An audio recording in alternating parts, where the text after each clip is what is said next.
Hi, everybody. We are the board members of Kids Building Wisconsin. May 9th, 2026 at the Alliant Energy Center. Kids Building Wisconsin 2026 brings the construction industry to you and your kids. We have over 70 exhibits this year. It's going to be a lot of fun. Bring your kids from 9 o'clock to 3 o'clock. But why we got all of us here today is we have an exciting announcement that in September 26th of 2026, Kids Building Minnesota is coming to the Twin Cities at the Mall of America. Tell them about it, Bree. Thanks, Robert. On behalf of Bree and Amy and the rest of our team, we're excited to introduce Kids Building Minnesota. We're taking the best of what you all put together over in Wisconsin, and we're bringing it to our community here in the Twin Cities. This isn't just going to be another event, it's going to be truly an experience.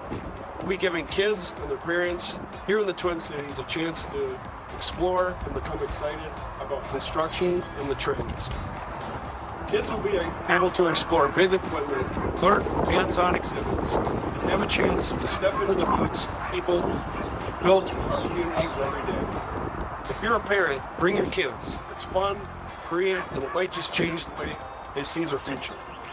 And if you're a company, join our event and help shape the future workforce of our industry. We're building something bigger than a one-day event, and we'd love you all to be a part of it. Join us September 26th, Mall of America.